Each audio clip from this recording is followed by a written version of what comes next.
Greetings, beardos and earthlings. Welcome to episode finale, Three Beers Podcast, brought to you by Ert Radio. So sit back. We are going to just kind of go over, we're going to go over the whole thing, just talk about it, where we've been, where we've come from, who we are now, who we used to be, why, what happened, why I went from being, why I'm so gray and white now. So yeah, we're gonna kind of go. We're gonna go through all the stuff here. So everybody, sit back. I want to know. I posted it on Facebook. I want everybody to think about what your favorite episode was. What funny stuff. What you thought. What you liked. What you did. Just let us know what your favorite parts were, and we're gonna go there. And we will see everybody on the other side of this right now. Right now. Welcome to the Three Beards Podcast. My name's Craig, along with Austin and Chris. Passed to a new generation of Americans born in this century.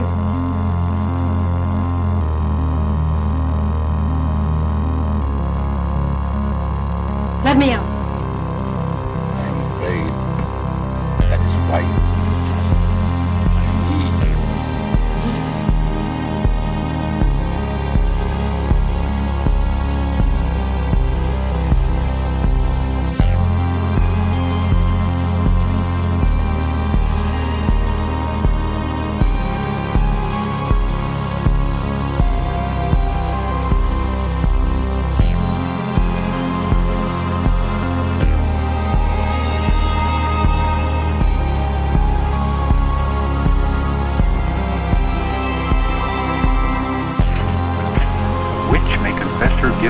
Then live to send the innocent to their death?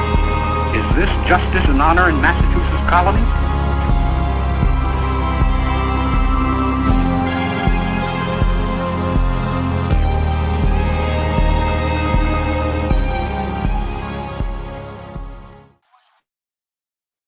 All right, welcome everybody here. We got Austin. Austin might make it here, and in the green room we've also got a friend of the show is Michael.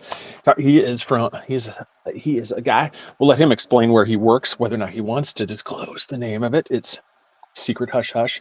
So we'll let him know. Yeah, we'll let him. Yeah.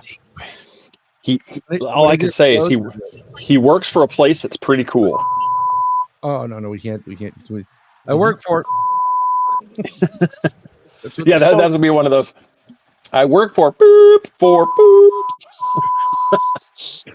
And we are currently involved in making all those That's breaking news, folks. You just heard it here live, broken right now live on the live.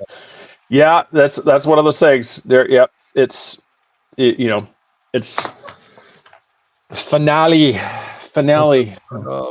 So yeah, so we're gonna go hopefully Austin is talking that he may try to get in, but it all depends on if he's on shift right now, so if they're on a call, he's not going to be able to get in. If he's what if you call him and there's a fire? Or he set something on fire just so he didn't have to be here. Yeah. We don't know. Exactly. Yeah, conspiracy theories run amok. So Mark has joined us. He has been a pivotal part of this show for the last Mark, 3.5 years? Yeah, 4 years. At least 3 after Max connected us. Right, found it. Yeah, and who's the same after meeting Max? That's right. Yeah, Max hostile. And the crazy part too is because Max, that was one of the things Austin reached out to him. Yeah, and that was one of those really cool things. But here, let me bring him on so he's not hanging out in the backstage there. Mike, what is going on? He's off camera. We'll bring him back. He's back. How's it going, guys? Good. Hi. I thought I timed it right, and I was wrong. Man. So real quick, to introduce to everybody, can we say where you work? Yeah. All right. Yeah. SpaceX. Unless this gives it away.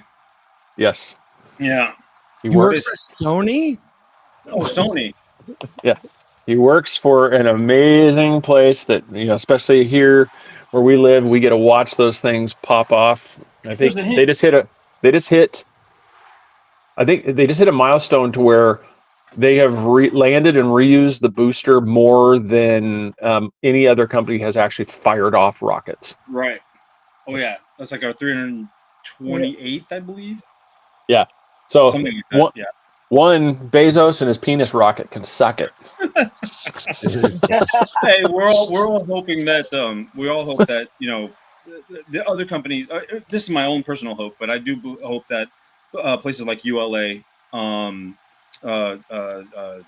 Origin, there's a few others, Virgin Galactic. We all hope that they continue to have successes because this is where humanity is heading to, and it's an honor to be part of it. I'm just super glad to that I finally made it after it took me about 8 years to actually get into SpaceX, and I've been working for them for the past 2.5 years now. So Nice. Has it been a lifelong passion to do that kind of work? Absolutely. I started in construction. I worked in software industry. I worked for places like EA, Electronic Arts, making video games. Also Activision as well. But then I moved from there to building houses in Kern County, California. I did that for about five years ish, and from there, the pandemic had happened, and we were all at home. And shortly after the pandemic was, it subsided. SpaceX had a hiring, just an amazing hiring surge, and I got in, and there you have it. No, I don't know if you can see that question there, Michael. Oh, after 52 years, allegedly. Oh man, yeah. There are people that are attempting to go. ULA recently had a failure, unfortunately. Their lunar lander is flying off into wherever it's going, off into space. Yeah, unfortunately, it just didn't have enough fuel to actually get there. They had a fuel leak or something like that, from what I recall, and it's just spinning off into space. And then Japan recently had a I want to say minor or major landing. I'm not sure if it crash landed or whatnot. I really didn't keep up with that one. And then, of course, you guys heard about the recent lander, which kind of tipped over, and that was that was a little failure. So, but we are on our way. The thing of it is that I can't really talk too much about stuff that's in the future or planned in the future. But from what I can say is, if I were running the company, we would be headed back to the moon because it would be a great jump off for Mars. Basically, because it would be cheaper. Because the moon has a lot less gravity than Earth, so it would cost a lot less to launch from there. Also, there's a possible reusable fuel, or actually not reusable fuel, excuse me, a possible fuel, which is helium-3 that can be mined there and that can possibly used for fusion of some kind. So there's that. We just have to get there. There is water. We know that there's water there. And that was the plan for that one tipped over. What was it? That one tipped over lander was to see how much of it was, because they're estimating there's about 300 million tons of hydrogen underneath the moon's surface on the South Pole. So that would be also very beneficial for future space missions. And then I'm sharing up there the thing that you promote all the time. Oh yeah, Sky Tour live stream with Mark D'Antonio. That guy is. Sky Tour live stream is a nonprofit organization. He goes on YouTube, great. And he pretty much just tells everything there is to know about the universe. I mean, as you can see there, you see these different photos here. This would be, I believe, the Orion Nebula. And he'll sit there and tell you what those gases are, why they're the colors. That would be green for I believe green is oxygen, and red would be, oh God, I'm not too sure what the red coloring is, but yeah, he teaches all about that stuff. And because he does this, I have decided to give away telescopes and binoculars through his channel. So occasionally he will, occasionally when he goes live, I'll just be, spontaneous about it and be like, hey, somebody pick a number between 1 and 1,000 and for a chance to win a telescope. This year, we're actually headed to Contact in the Desert on May 31st through June 3rd. And I'll be giving away 2 telescopes, Celestron Star Sense Explorers, Star Sense Explorers 114 millimeter, and 3 Celestron Cometron 5x70 binoculars. That's a great thing. Oh yeah, doing. Ron actually won a pair of those binoculars. Mm-hmm. I'm looking right now that I Mark used to do models. He does a ton of models. I know Mark personally, and I have one of his models he gave me over there. So he's on Spaced Out Radio tonight, folks. If you is it tonight? That's right. He is on. No, that was last night. Actually, that was last night. Was it last night or was it tonight? Yeah, no, it was last night. We had booked it through Dave. Tiffany, my partner and everything. My fiance, she did the whole connection with Dave Scott. Dave Scott. Yeah. Laura, go follow them, Sky Tour live stream, and when they go live, watch the show. Mike, he'll say pick a number. And so you pick a number, and then what it is just random. They'll just through random, they'll pick a number, and if you win, bam, binoculars, telescope coming to you. And so it's and in the future we're going to be doing night vision. I'm sorry, not to cut you off. My bad. Nope. In the future we will be giving away night vision binoculars. The what is that called? The Psionics. Yeah, those are great. We're going to be giving away those, and we're also going to be giving away. Possibly there's a new telescope out that's called the Sea Star, which is $500. It's really cool. In the future, we'll be giving away those as well. Right. Well, put me in for the drawing. I'm picking the number 69. Right on. There it is. What the hell is this setup I'm seeing right here? I just saw it. It was like another one. So when I put, it's like So like if I share the screen, it's supposed to be right above our head. There you go. Okay. I'm trying to feel like the Brady Bunch here. I know. Yeah, they gotta work on crap with this StreamYard. It's good, but they gotta work on it. Mark gives he gives great. Oh, he's here. He's here. He's here. All right. So there it is. Hey, Austin. What's up, Austin? So everybody, the Ginger Squatch is back in the thing. Yeah, no, I just actually noticed it on the screen. Everybody, that's why it was one of those things I hadn't actually seen it before because there's, one, we haven't ever had this many people on the screen. I mean, this is good. Right, weird. So yeah, normally it's like this, but. Yeah. So hey, since everybody's here and Austin's here, we're gonna reminisce down memory lane here, and I'm gonna play a little bit of our first ever episode for you guys, so you can see how bad it was. That's not the dolphin. That's not the mysterious dolphin, is it? No, not the mermaid one. No, this is our very first episode. So here I'm gonna play this for everybody, so that way everybody can see it here. Rainbow Warriors. Hey, what's going on? Look at that beard. Mr. I think we're gonna go 0-3 sorry now. What did I tell you? Hey, I was shocked. That was. Hey, man, no, I'm not lying. No, every time I was watching it on my phone everywhere we went. See, now you see Austin before. Now look at him now. And went across to Coldstone. See, there's Austin then. Look at him now. Then now. Then now. Is when that game ended. I know. You text me. Yeah. So this is the old school right there where you can see like the way it was. It's like we were so rookie. as you can see the whole time, it's not like a layout. Like Chris literally didn't know where to put himself on camera. No, I didn't so know he where was to put like, myself. I so was he's like half. ADHD. So he was like, see, but as you watch it, he like suddenly would like pan and like he'd figure, but it's like he wouldn't know how to position himself.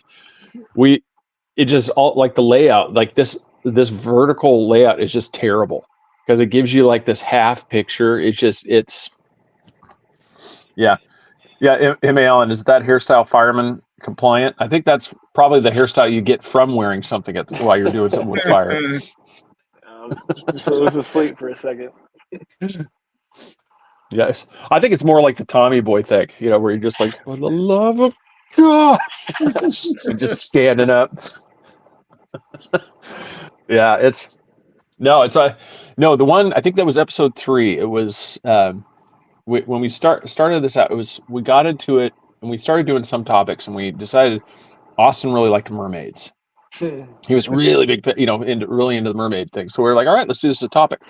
So He still loved mermaids. so we're doing all the thing and we're like, okay, here's the thing. So everybody just got to do some research. We'll come back together, we'll put this together. We'll have a great show. We'll all have our research. So we started off. I'm like, all right, Chris, what'd you find? Mermaids are magical, mythical creatures. And at that point, I knew he hadn't done a damn thing. All he knew was a Little Mermaid from Disney. That was it. He didn't do a thing at all. And at that point, it was story hour with Craig. They're magical, mysterious creatures. Yeah, and I knew Austin's dream was to be off at a little P rowboat out there, and a mermaid takes him away. And he's living happy. Chris doesn't know what a mermaid is, other than Ariel, swimming around with Sebastian the lobster.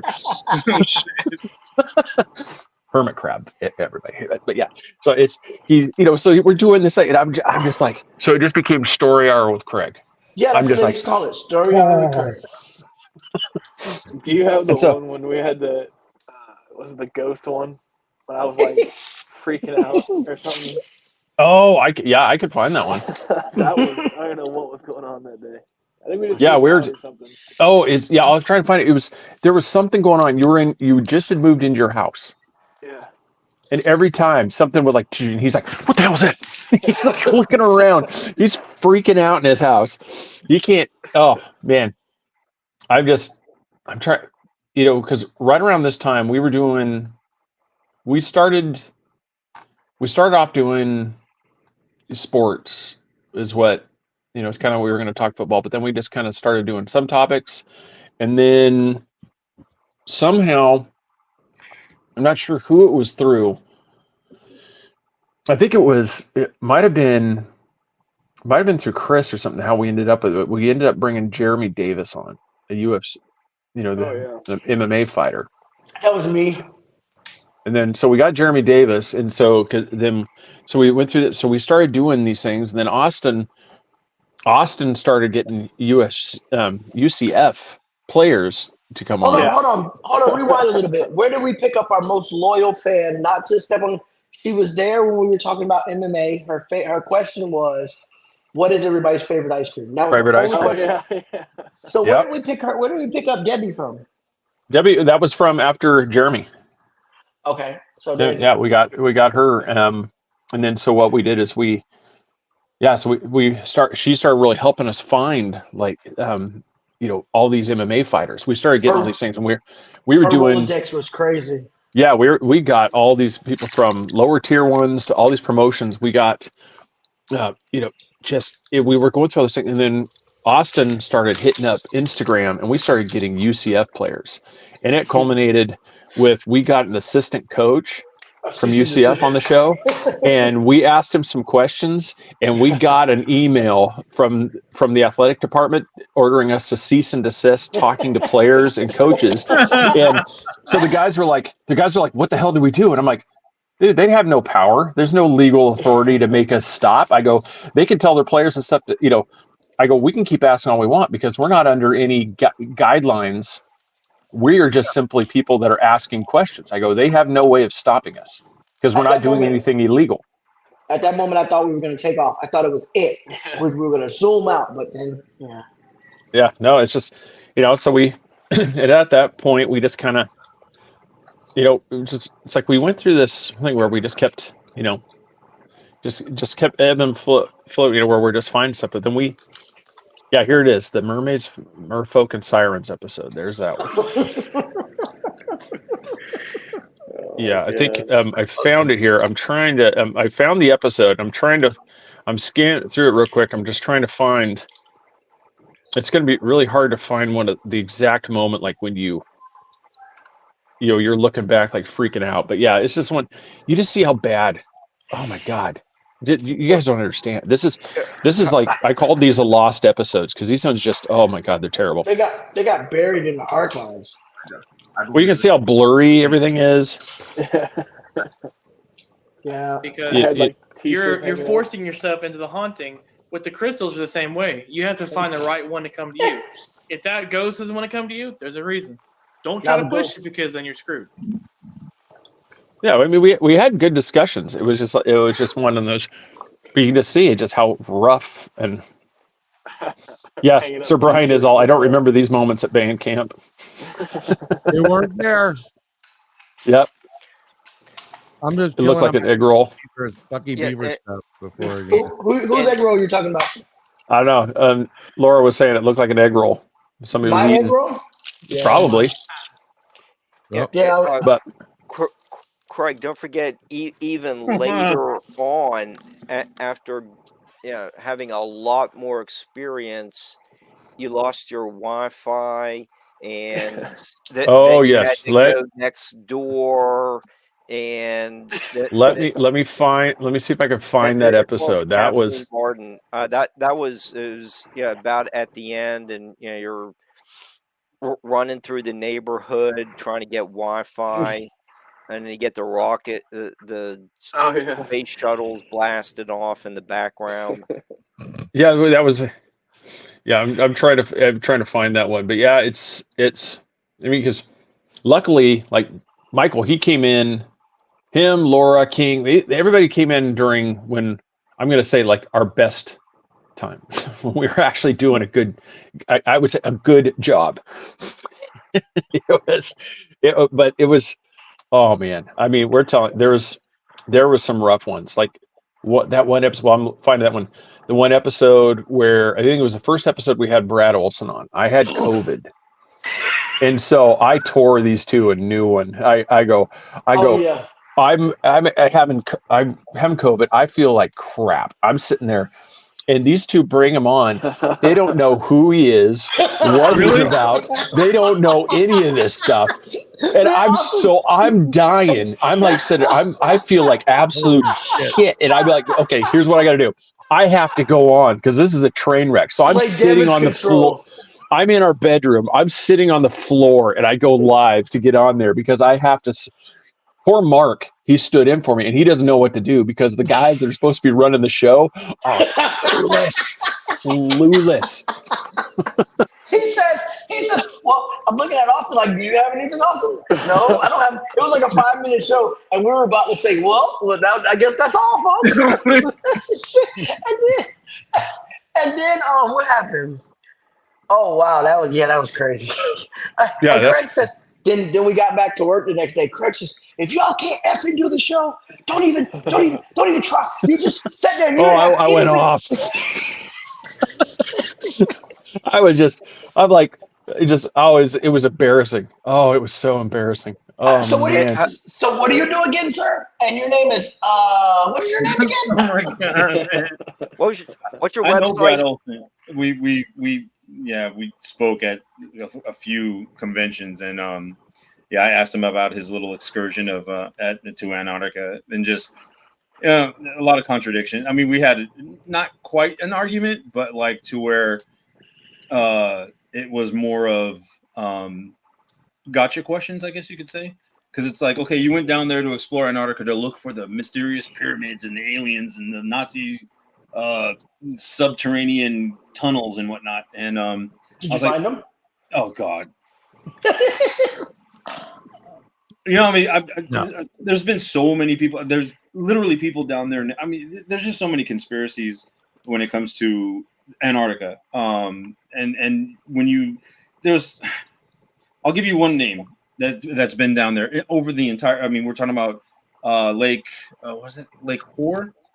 Also this the very southernmost tip of Antarctica, that was Anthony Bourdain, and he did an entire show about Antarctica.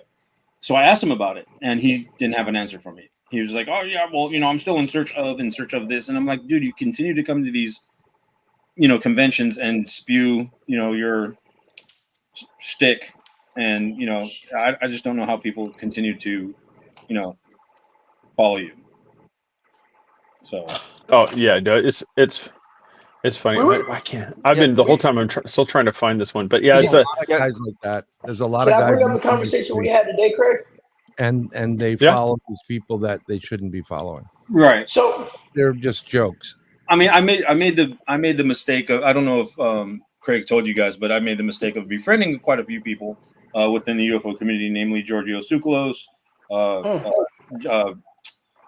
what's that dude's name? David Childress, and Jennifer, his wife, actually built one of his houses out there in Arizona in 2019. And when the pandemic hit, Georgia and I, we shared a lot of personal information, and I was like, hey, he offered to help me start a nonprofit, and I didn't know what to do at the time. I didn't know what I wanted to do at the time. And once the pandemic hit, I knew what I wanted to do, because everybody was staying home. They were forced to stay home. So I was like, if people need to be with their families, let's give them something to do. I'm going to give away telescopes with my own money. And we're going to create this Skywatcher network. And we started it. Tiffany and I started it from downtown LA on top of my roof. And I used to go live on Facebook and just give away telescopes while we were skywatching. And we sent him an email like, hey, we got this going on. This is what we want to do. No answer. Send another email. No answer. So we got in contact with his wife, Crix. And we were like, hey, what's going on with Giorgio? Is he busy? He hasn't got back to us. And yada, yada, yada. She's like, I don't know what's going on with him. Yada, yada, yada. So I was like, I wrote him a scathing thing on his Facebook. I'm like, dude, how do you expect people to believe your garbage when you can't even keep your word? I mean, the guy literally, and we shook hands. He was in front of Tiffany and in front of his wife. We shook hands. Like, he was going to help me with this nonprofit. And I didn't want anything monetarily. I just wanted him to promote it. Take 5 minutes of his time and be like, hey, this is what Michael's doing. And nothing. So that ended that friendship abruptly. Yeah. So it is what it is. You'll meet people like that all the time. Just keep moving, keep going forward. And that's literally how I found Mark D'Antonio, when I found what he was doing, because we were both members of a Facebook group called MUFON Global, and I was a moderator there for a little bit, and had a falling out, left, and then reconnected with Mark D'Antonio, found his channel, found out what he did, and I was like, hey, I'm going to do this with you. And that's how that happened. Were you doing telescope stuff with Bill Fort in NY Skywatcher? No, I don't know. Okay. No. Okay. No, it's I found the episode here. I'll put it up there. With that comment too, it's funny because honestly, we would have a beer, or Chris would have his drink every episode, and I shit you not, like the next day or the day after, we would be in City Hall getting drug tested, getting alcohol. It's like, what did we do? It was only us three every single time. Yep. I don't know what the problem was. Yeah, I don't know what that was. Yeah, here. Let's. But Derek, like I said, we're still going to be here. Like I said, this is one of the things. It was kind of like it started the three of us, and we had Matt left, so then it was just the three of us. We were like, okay, how are we going to redo this? How are we going to pick this thing up?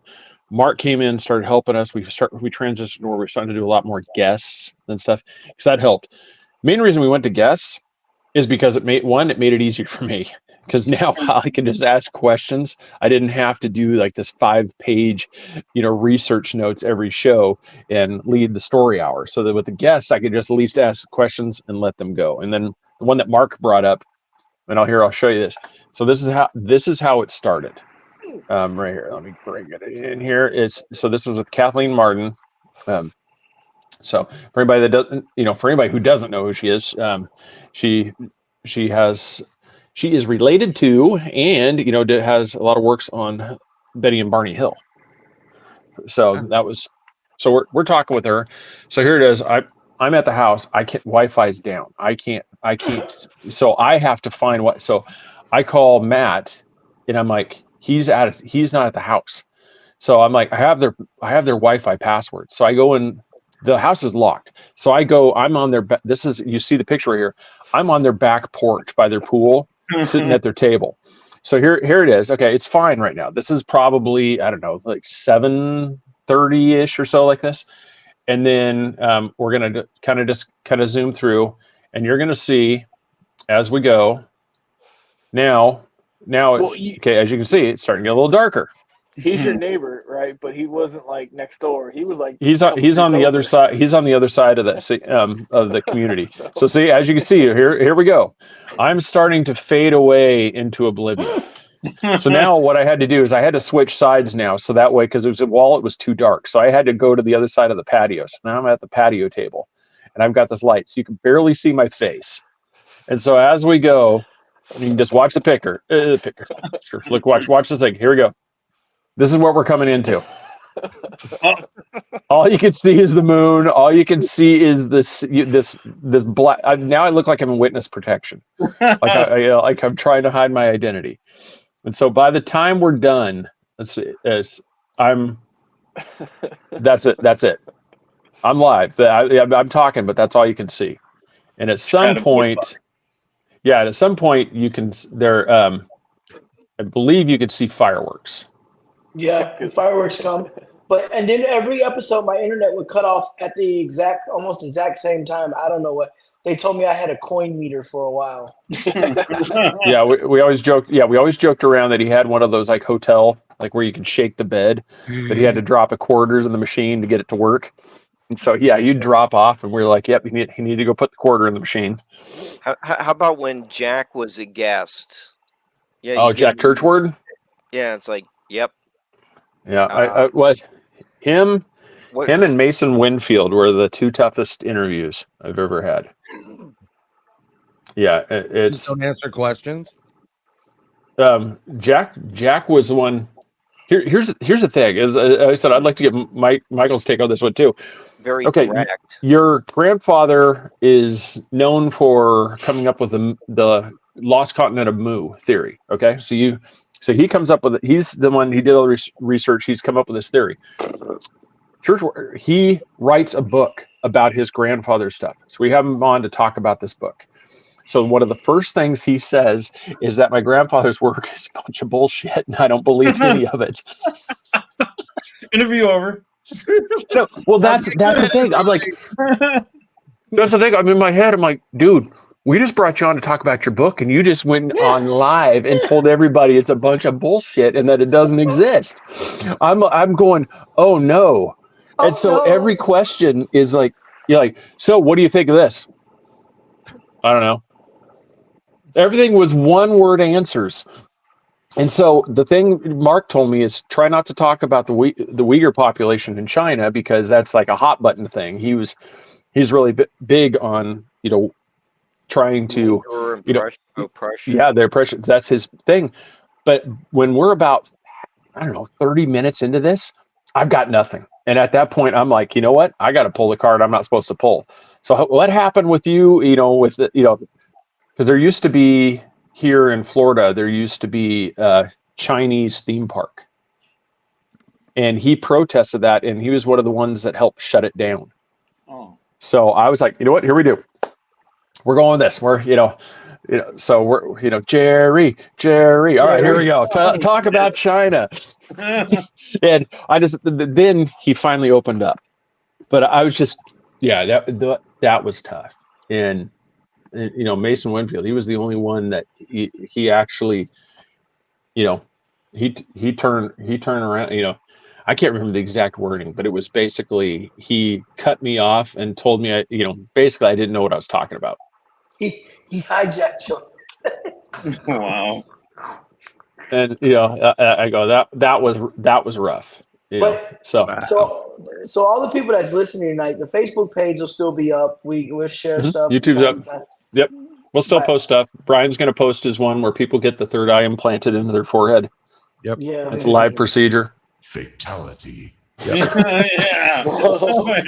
No, See, Austin? he's doing this third eye live where it's you're going to bring people on for I'll let Brian explain it. He'll explain it better. But Austin, I think it's still. I just picture that though. See where this death, the empire symbol is.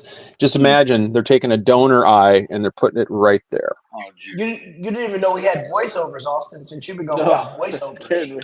Yeah. They don't around anymore. That's just the way they do it. Fucking awesome. Yeah. We can even get some good vibration going. Yeah. We'll it's Third Eye Live. It's coming up once my Facebook suspension is over again. Oh shit. Oh, you're on suspension too? I had a 30, a 60, and a 30. I got something from like 2017 in there. Whatever. Mm-hmm. So I'll go these live. guys. They said we had something for last year that violated our standards. I'm like, last year? I can't even remember what I posted yesterday, much less last year. I'll be on something in 2012. I was like, fuck you. Fuck you. These guys are they're the epitome of like when the founding fathers were coming together for the revolution. And I keep telling them, it's like, okay, here's the thing. You can say the stuff without preaching to the choir, because what you're doing right now is you're walking up to a red coat, flipping him off and punching him in the face. You're going to get thrown in the stockade every time. I go, and guess what? You're doing it for nothing because the people you're saying it to already agree with you. I go, you're basically, it's like you're waiting till the redcoats walk in the bar and you're like, "Viva la freedom!" And you're like, you're arrested and you're wondering like, what happened? I can tell you what happened. You were dumb. This was a freaking meme of Joe Biden in a diaper with Nancy Pelosi, Hillary Clinton, Maxine Waters, and someone else. And all it said is, "Quick, get his diaper off." And they got me for sexually explicit content. But at least they gave you a reason. Mine, if I try to go live, my reason is you posted something that violated our standards a year ago. You know what the fuck I posted a year ago? Chris, you go to the gun shows? Yeah. Go to the gun shows? Get the official race card, motherfucker. What the hell are you waiting for? Just throw that down and say I didn't violate shit. That's it. Get that or everybody missed the subtle joke. Every time. You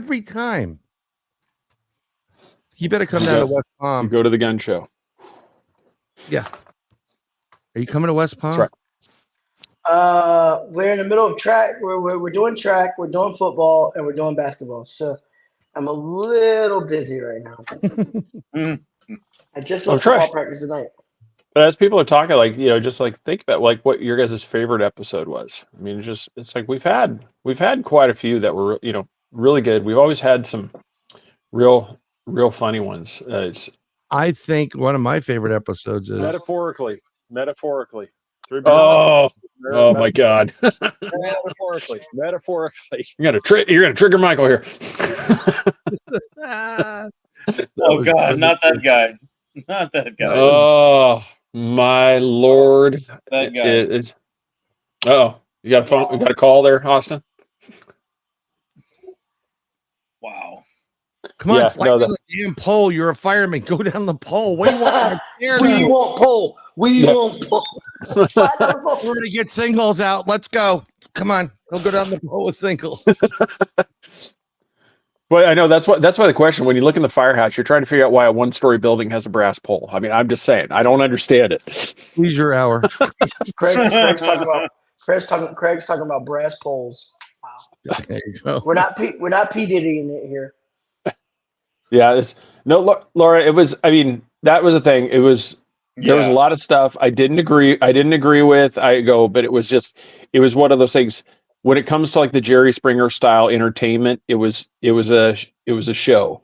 But when we got to the end, that's when it went completely off the rails. I'm texting Craig like crazy. I'm like, dude, you're gonna get banned. You're gonna get flagged on this one, man. You gotta stop this guy. I just like when he just goes, and what I recommend is everybody go and pull the trigger on you. I'm like, no. Everything was Oh my God. slow-mo, but he like, Jim, where can they find you? Yeah, that was a bride. He was like, and everybody, I encourage you to go see. He's got some great information. I'm like, what have you done? No, the guy that's telling everybody that the best way to help yourself is to kill yourself is not the guy to send everybody for more information. This was Craig the whole night. No. Oh, Yeah, not metaphoric. That was rough. I bet probably one of the best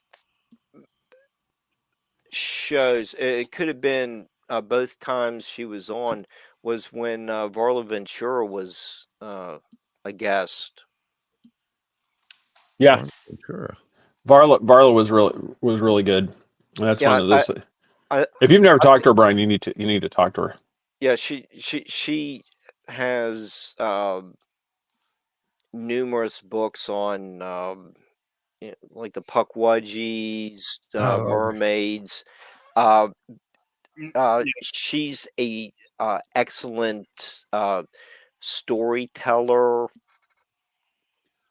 Well, she includes was it some lost chapters from Yeah, I'm trying to Dracula? see if I can find some of her books for you. Okay, it's back here in my library somewhere. The Penthouse forums, but so not those kind of tales. Although I research and investigate the paranormal and I do, remote viewing, whatever, I'm not really focusing on that. I'm focusing on how you use your third eye, your consciousness to go through your life. So that could be with music, it would be with art, like what Elon Musk does. It's not just his brain that's working. There's a hidden thing that's going on with these guys, and it affects everything they do in a positive way. And that's what I'm looking for. I mean, yeah, Puckwudgies, they exist. Go to the woods, hang out, you're going to see things. And I'll talk to them too. But I really want to I want to do something to that effect. And another thing is, I want to talk about how even though the economy sucks and life is tough for a lot of people, you got to remain positive. I know how hard it is, and I want to go on a positive vibe. It's a totally different type of thing. Everybody else can be squeamish, but I'm the hybrid, the boxer briefs. You're the boxer briefs. There you go. Yeah, boxers. Yeah. Chris Jordan has some new music out that he and Barbara were talking about it last night on Curious Realm. He's written some ambient solfeggio type music. Barbara was impressed with it. I've heard a little bit of it. He's that's the thing. Trying to bring healing to people. There are people out there that are idiot savants, and they're tapping into things that we're not aware of. In my neighborhood, we had this guy, and if you told him your birthday, just what year, he will tell you what the weather was all around the world. It wasn't because he read it; he just knew it. He was tapping into something. I think you forgot the quarter. People that work in quantum physics are tapping into something. And again, you're talking about Musk tapping into something. There are other people like, with Blue Origin. These guys aren't tapping into anything. They just know how to. Hey, that's a great idea. I'm going to take it and do something with it. There's a big difference there. So, there's a lot of really good people that work for us as well. They're very, very smart people that work for us. 100%. Taking a tour through. I work on one side, SpaceX in Hawthorne, California. It's between, if you look on Google Maps, between Prairie and Crenshaw. It's a good amount of space. It's where the old Jack Northrop aviation place was.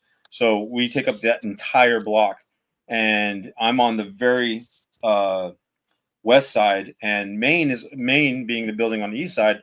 Just taking a walk through there is, and if any of you guys are in California anytime, I'll gladly give you guys a tour, but you'll have to go through some security checks first. But it's just amazing to look at. The stuff that they're building in there is just incredible. And that's the whole thing. It's like, while everybody's focused on all this, like, paranormal stuff, and this and that, there's a lot of truth to it. Even though, Craig, you have an experience. You went out in the woods for a week hunting elk, and you're like, I haven't seen shit. Pacific Northwest. This is where Bigfoot lives. This is like, and that's more than a week. I lived in the woods. But my whole point is, do you always carry a weapon with you? No. Okay. Most of the time, or have you got going in hunting season? It doesn't mean that he's not, he's not there. It's just you may not be the person that they want to come up against. There's a certain thing about your consciousness. People get vibes when you walk into this. I do have a question about that, actually, because I used to be, I ran a paranormal team for myself since 2011, and I used to go to this hospital called the Linda Vista Hospital in Boyle Heights, California. Ghost Adventures did a few episodes on that place, so our team decided to go there as well. And I literally, we tried to find anything and everything. There was a time where I actually crawled. Tiffany has a picture of this, of me crawling into the crematorium, coming out covered in bone dust, trying to do something, get something to respond. And the most that we've ever got from that place was like this terrible knock on a door. I want to say we were in room 323, which was supposed to be the room where people who antagonize whatever's in there get scratched. And so we're in this room and we're antagonizing, we're talking, we're trying to talk to anything, we're trying to get any response whatsoever. And there was a woman with us named Ponery, and she started to get responses from this tablet that we were using. And suddenly there was like this, they were arguing between her. The tablet was calling her fat, bitch, all this stuff. It was crazy. And she was like, fuck that, I'm gonna fuck you up, blah blah blah. And this hard knock coming up like 1, 2, 3. It sounded like about 1, 2, 3 doors away. So me and this other dude, Angel, start kicking down doors. We were running up the hallway, kicking down doors. Just, hey, who's up here with us? Who's up here with us? Nobody was up there. Yeah, that's probably the most we've ever gotten from that place. When you go out, Holmes. When you go out and investigate this stuff, everybody, it's not like Ghost Adventures or Ghost Hunters. 9 out of 10 times, you're not getting anything. Right. Okay. We've been there multiple times. Right. And then there's also those times when you're, kind of hanging out, you're not really focused on it. You're doing a little bit of like, okay, let's get something to drink. And then the next thing, the shit hits the fan. None of your cameras are rolling. Your microphones aren't on. And no one believes you. It doesn't matter. Your experience is your experience. I question anybody that has multiple experience all the time. It's like that Most Haunted out of the UK. Derek, the second Mary. Like, no, it doesn't work that way. Or Zach Bagans being possessed every time he goes into a house. Oh, you know what? I like when they came out because it was different, and you actually see evidence at first, and then it becomes, how much money can we make on this? And that's what so for Brian, this is right here where the cursor is. That's where we lived. This is all federal land. This is, I understand. BLM. Yeah, we are out.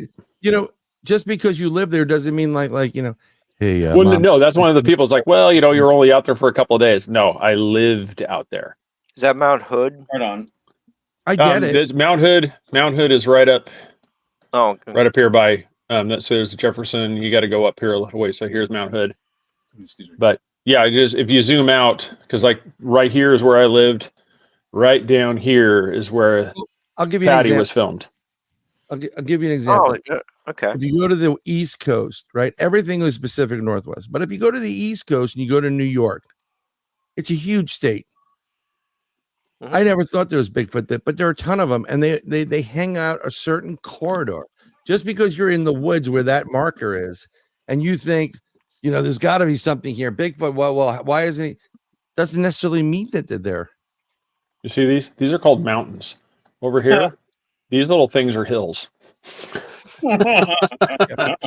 Where Mark lives up here, this is a little tiny foothill compared to right here. Go to Mount Washington. Yeah, that's. I go to the mountains every year, but Craig calls them hills. They're hills. Well, because seeing where you're residing up there at close to 3,000 foot elevation is like a third of the way up to what one of the passes just right outside of Denver. Yeah. Yeah, when you're at 10 to 11,000 feet. Yeah, that's. Yeah, so that's. Like I said, these are mountains, but yeah, that's a. And then I don't know if everybody saw. I put when he was talking about. I like how SpaceX facility, how the solar panels up on top, they show an X. That's pretty cool.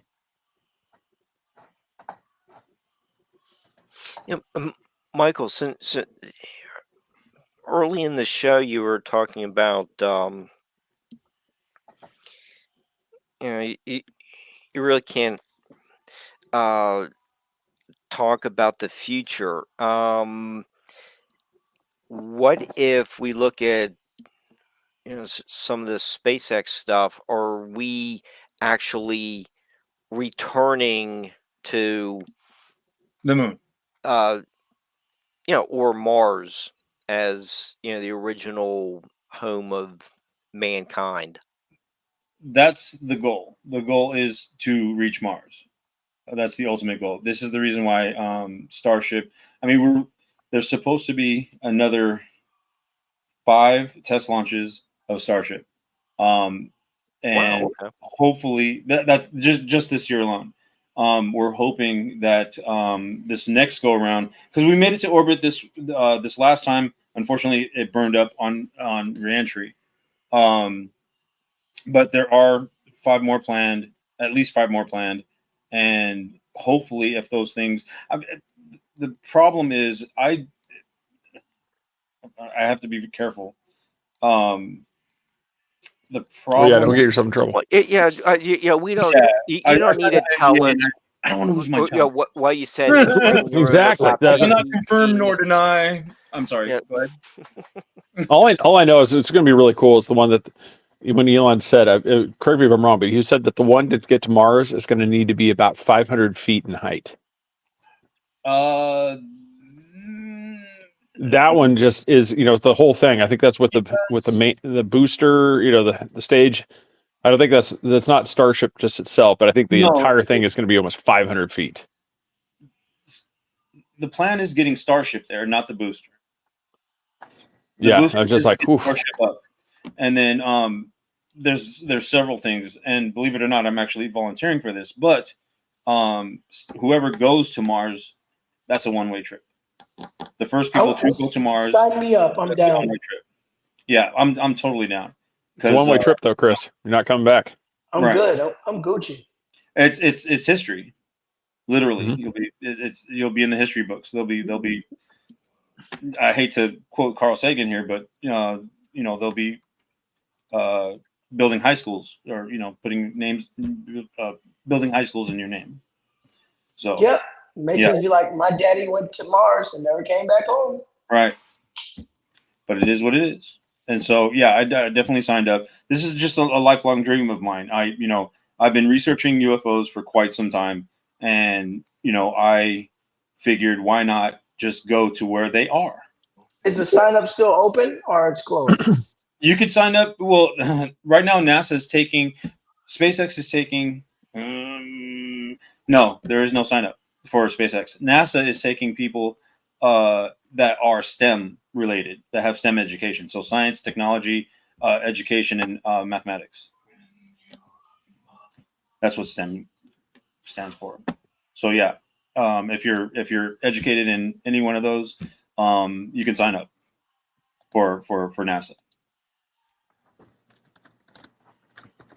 Sounds fun. Here we go. Go for it. I will see you on Mars. Get your ass to Mars. I'm telling you, he's already been there. We haven't even started the procedure yet. That was a good one. Yo, But yeah, I want to address King's comment there too. No, that one was but one of the best for me. One of the best ones is, what are you doing? What? You double dipped the chip. You dipped the chip. You took a bite, and you dunked again. You double dipped the chip. That's one of the best clips. The double dip. I've heard that movie before, but I don't know what it is. No, it's the show Seinfeld. Oh, that's the movie. What are we doing with this man? For anybody that doesn't know, this is fair use. Fair use here. So use fair use for what? What are we fair using? You can get like 30 seconds. You can do it without getting in trouble. What? Fair use. Did you just double dip that chip? You double dipped the chip. Double dipped? What are you talking about? You dipped the chip. You took a bite. And you dipped again. You double dip the chip. Yeah, that's. And Jaron is also correct. It's literally anyone who has a college degree, bachelor's of science. It's correct. And that's one I think I was just in the conversations with you. I'm like, that's one of the things that they're going to have to eventually eliminate. Yeah, because those guys that have those degrees, they're not going to be the ones that build the structures. Exactly. They don't know how to. They don't know how to. They're not going to move rocks. You think that guy with 4 PhDs is going to be putting, modules together and tying down bolts? Right. No. Well, they're going to have Mike, Chris, Craig, Brian's, Marks. They're going to have these blue collar guys up there to actually do the grunt work. Right. And so we're not going to have 3 degrees, and so they're going to have to just start taking blue collar people. They have to. And Elon Musk owns the Boring Company, which digs tunnels, and that's the first people on Mars are going to have to live underground because of the radiation. Yeah, Jaron's the same way. It's like it's going to take the guys that have trades, that to do this thing. I mean, I'm sorry, the master's and PhD in botany is not going to build the infrastructure to mine. Right. But why go through all this crap if we can actually, instead of having to worry about build the structure and, having people in Mars to fix this and that to get to Jupiter or whatever. Europa. Right. Europa and Enceladus. Enceladus is one that we really should be looking at. Getamine. Oh, God. Yeah, that's a good one right there. Yeah. Getamine. That's a great one. But I was just on Spaced Out Radio. Jason Sands came in and started. He gave it was at Saturday night. I was supposed to be on the show, my segment, and it was breaking news, and it was really good breaking news. We don't need this crap. I appreciate what Elon Musk is doing, and I say, yeah, keep doing it because it's not going to be coming public soon. But we have stuff in black projects. We don't have to worry about what you're talking about. We don't. It's just we don't have to worry about that. You don't have to worry about, if you have free energy system that's running off of the energy that's in the universe and certain elements that you're getting outside of this planet, you don't need to worry about that. If you can go do the light speed, if you can do double light speed, it's very doable. There are craft that have been coming here for billions of years doing shit that would blow your mind. And I appreciate what Musk is doing because he's, smart. Let's build it so we can reuse it. And then we get, we're bang for the buck out of it. And it's great. And eventually there'll be a civilian thing and, he'll do something or whatever. Something like Flossed in Paradise. There'll be a floating, we're sending in someone to negotiate. Ruby Rod. But I want to show this real quick. Craft. TR3B is one of them. Can everybody see this? Right, this motion. Mm-hmm. That's an MIT camera that films at 1 trillion frames per second. and they've actually, so they capture the movement of light now. Yeah. Yeah. You have that bottom one's a laser beam, a laser going through a bottle. That's very, very cool. I saw that one before. Ripples away. Like I said, these things, it's films that, so now you can actually, so we're actually seeing like this is as light, that's pretty cool. And that camera is massive, absolutely massive. Yeah, Grumman just discussed, kind of let it out. They have a material, a skin for craft that can not only it can change shape, form, withstand things. It's insane what they can do with it. And I mean, we're talking about is withstanding G forces that are not humanly possible to withstand. It adapts to whatever it is. And they're now using it on skins of certain products and military grade things. The technology is coming out. That's why they're doing their best to hide the whole. I mean, I don't need disclosure. It's already been done, but it's all going to come out. All of it. And Musk is going to be like, well, we gave it a good run, boys, but they fucking beat us to it. Well, it's one of those things too. It's like I've never been a really believer in the 20 and back. Oh God. Yeah. Just because of it's for anybody, it's like physiologically, you'd be changed. It's just like anybody that goes up in the International Space Station. Even that's not even in complete space. And look at those people after they've been up there for 8 months. You're right. They can't walk. Bone density loss. Imagine now you're supposedly on Mars, which the gravity is not the same. I mean, you've been there for 20 years. They've even said that just right now, I think it's the second, possibly the third generation of Mars. Anybody that lives on Mars you'd forever have to stay there because you would never be able to return back to Earth because of the gravity. Yeah. But you're going with standard models and knowledge of science that you have that is currently public. Well, but once again, you have to assume that the stuff that you're being told is real too. Right. I'm assuming that, okay, if they're talking about 20 and back, okay, and you're able to do 20 years and come back without a problem, there could be certain issues because you have to get used to if you're using an artificial gravity, your body will have to get used to that as well. And I'm not talking about International Space Station. There are things, space program? Secret space program. Yeah. Right. There's stuff out there. Everybody thinks it's fantasy. It's not fantasy. It's real. We've been keeping it secret. It's a national security thing.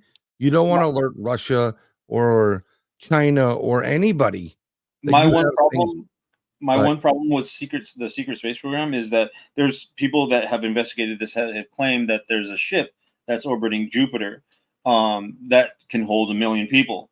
And if we're looking at we can look at Jupiter through telescopes. If there's a ship that can hold 1 million people, you'd be able to see it. Absolutely. Oh, I agree with you. I'm not saying that. Yeah, there are people that will tell you these things. But actually, if you listen to some of the stuff that Ingo Swann was talking about, he's remote viewing it. He didn't leave the planet to do it. Right. There's a great, when he first started, he got taken by this person, and I'm not going to go into full details, but they pulled him out. They went into something where he felt it was Alaska, climbed up this big hill, and all of a sudden this huge craft appears, and they were in awe of it. The craft heard them and started trying to kill them because they were not supposed to be there. There are things that are out of this world that you're not even close to thinking about. You don't know what you don't know. But do you think that some of these people may be playing off of past incidences, like, for example, the gentleman that you were speaking of seeing a massive craft in Alaska? There was that Japanese Airlines 628 that saw the pilot saw a massive craft, and this is documented.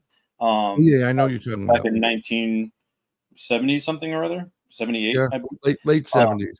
Yeah, and there was this massive craft that they saw. That I tend to believe that a little bit more, mainly because why would this pilot, in the 70s when it wasn't really booming, like ufology wasn't really booming back then. I mean, you did have Von Däniken and his books and whatnot, but it wasn't like how it is today. You know what I mean? This guy just came out. And that wasn't when that pilot reported it. You're talking about a culture. So the Japanese culture is very proper, polite. If there's steps, you take the steps. So he did what he was honorably supposed to do. Right, exactly. It was leaked, and then the shit hit the fan.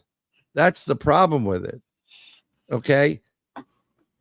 But my thing is like, even I don't really tell about my personal experience and what happened, mainly because I have yet to find someone that has had a similar experience.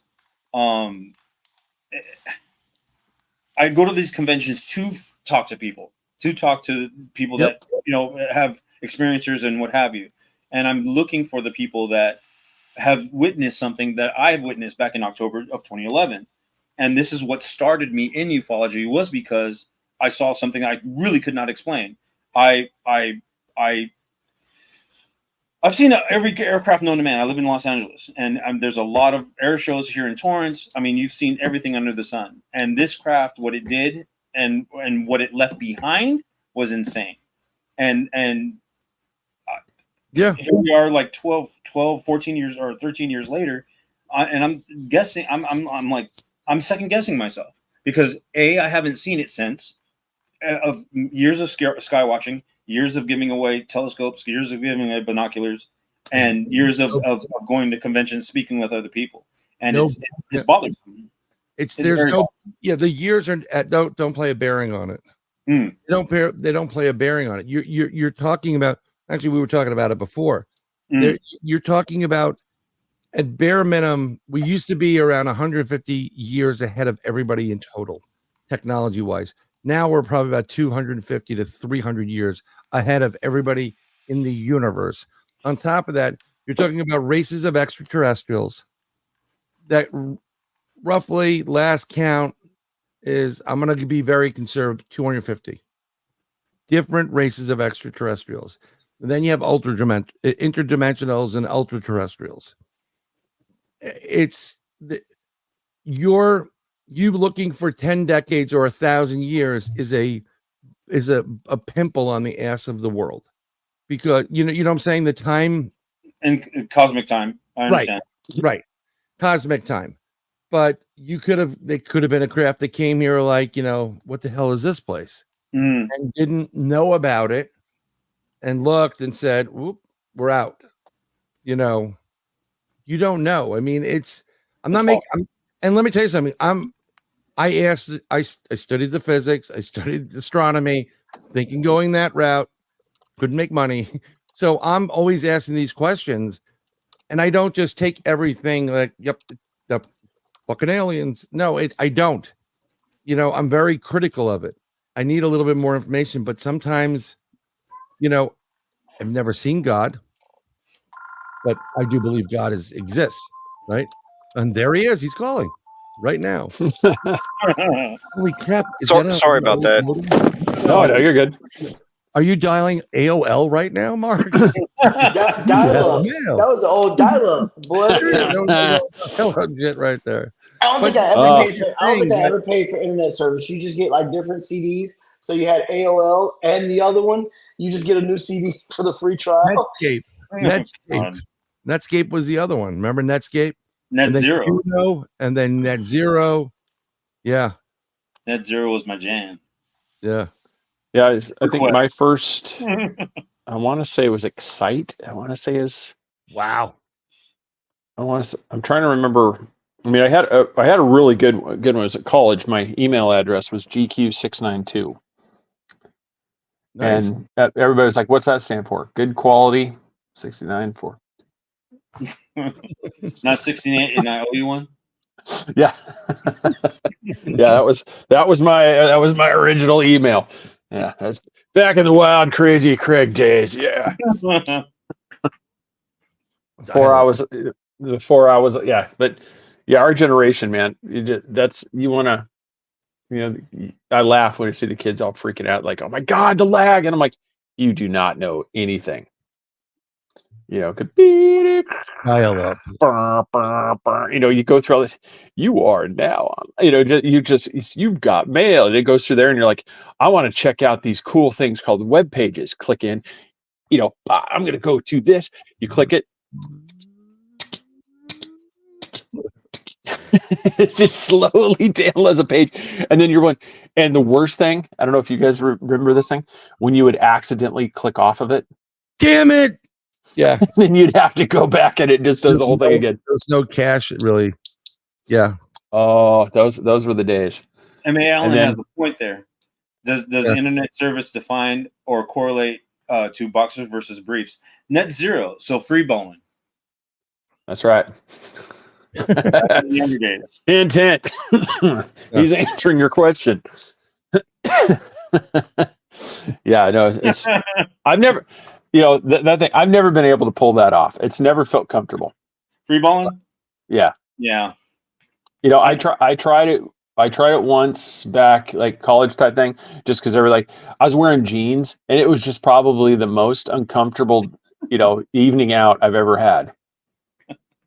It's just like nothing staying where it's supposed to. It's like everything's just wrong. I mean, it is. I was just, yeah. It's just I never went back. I left that life behind. I mean, it's fun free balling, but you never know when you're gonna have that shitty fart, and then you're SOL because you don't have nothing to catch the shit. You just got a shitty pair of pants. So I mean, it's fun. I can also say I've never had that problem either. So I'm not sure what you're doing. I don't know what you're eating. Are you eating Mexican or something? Or sometimes you're like, oh, that's a shark. Oh, that's a shark. That was not gas. No, that was a shark. And there's that little, you need the underwear so it can absorb certain spots that in the sack and the really hot. Oh shit. Oh. Austin had a fire to go put out. Probably. He's like, all right, I came in, I did my time, I'm out. I'm trying to find this clip that's put Little Mermaid back on. Sorry. Nope. I'm trying to find this one clip. It's pretty. No, when you're wearing a kilt, Straw Dog, you're good because its air goes right through. That is actually genius stuff right there. Oh yeah. Yeah. Very airy. You can get the crap beaten out of you if you're wearing underwear with the kilt. They will beat the hell out of you. There we go. This is Little Mermaid. No, we're gonna watch an ad right now. Yeah. Spend on things like food. Yeah, instantly. I spend on groceries. So maybe this will keep us from getting popped, for copyright. It's the fact that we played an ad. You can with Wells Fargo. Come on, there we go. This is Dennis Powers from the Bank of Batesville. I'm calling for James Chance. Dad, it's that guy who prank calls us again. Let him have it, son. Say hello to my butt. That's not funny or effective since I can't smell it from here. If you continue to mock me, I'll freeze your credit. Uh-oh, I gambled and lost. I gambled and lost.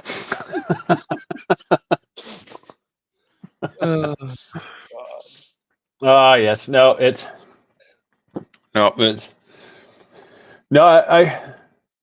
I think one of those, like when you're talking about kilts, I think I could probably pull that look off. Oh, I pulled it off. I was dancing a jig on a table. And I think it's more than everybody needs to know. It was great. Go get a kilt.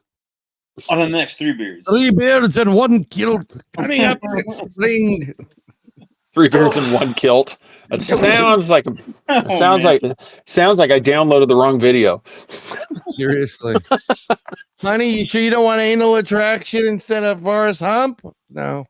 Anal attraction. That's a good one. It is a good one, actually. Well, we're talking about this. I saw one funny thing. It's like they're like bad product ideas, and they said commercial breaks during porn. That is a bad product. Actually, one of the great. It was surprising. Couldn't figure it out though, but it was great. The series Emmanuel on Skinamax. It actually had a really good storyline and just a lot of sex with really hot women. Great. Ladies, there are guys too if you want it. I'm not into that, but whatever. When you said that, it jogged my memory. That was one of the, I think, a really funny exchange we had on one of the shows when we started talking about the Bigfoot porn. What? Bigfoot. All right. You've never heard of this? No. All right, this would be a great. This would be a great react. There's a porno out there where it's a guy. There's a guy dressed up like Bigfoot going around trying to go this, and he actually ends up Bigfoot ends up having relations with him. Oh God. Yeah, it's. Oh yeah, there's pretty much if you're into it, you can find it. But yeah, that was. Oh God, that was. It's like watching 70s porn. I got the box of brief thing going, not the briefs. We always talked about like product, like merchandise sell like this. We could never use our logo like on underwear because everybody. You could, but then you'd finally experience what it's like to be ginger, because that would be the orange beard would be centered right where it's supposed to be.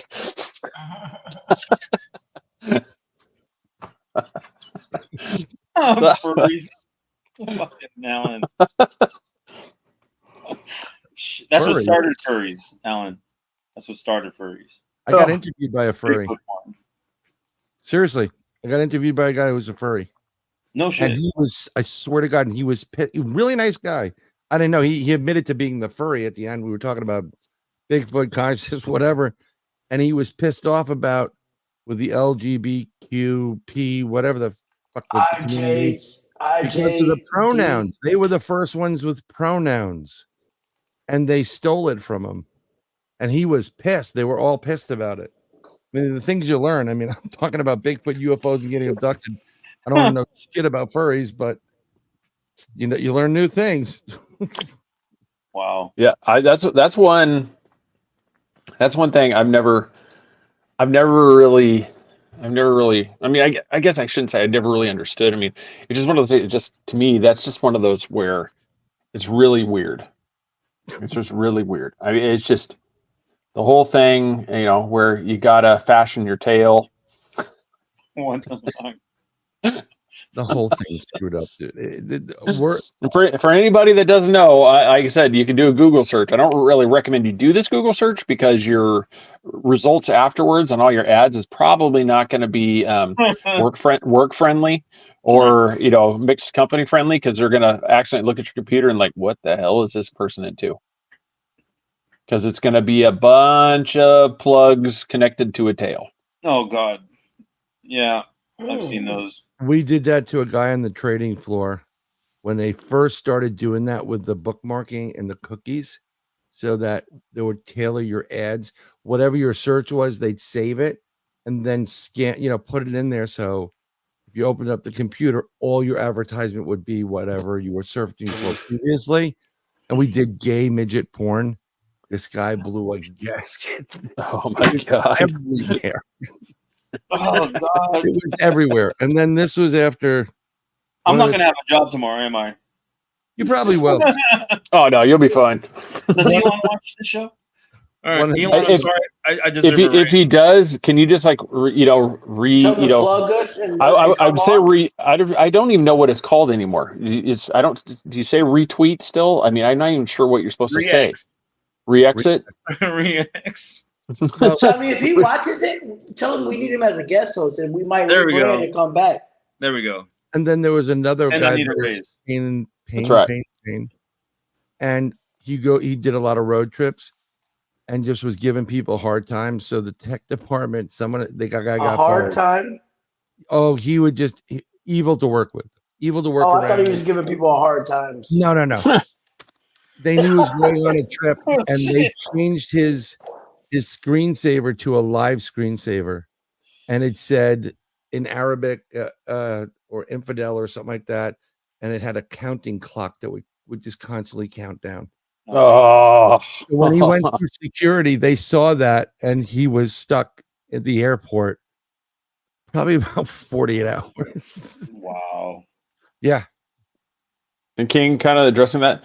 They actually, that's one of the thoughts is that Neanderthals and earlier the Homo sapien was a completely different, basically it's like there was some shared traits, but it's like two different species. It's kind of like lion and a tiger type thing. Where just there's not really, and that there's the talk that there was some version like it's always like the joke now. It's like saying the planet Uranus. It's like Homo erectus.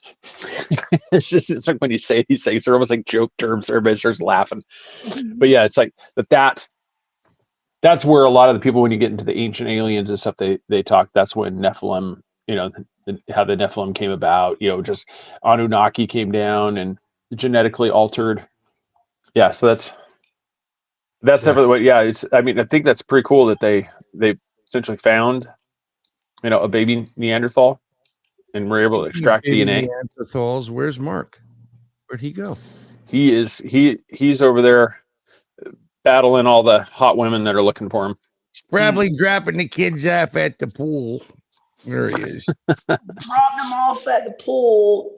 Yeah, no, I don't know. I think there's some stuff that they're doing right now. That was one of the running jokes I always did during the show. It's like, has nobody watched the documentaries Terminator, Jurassic Park?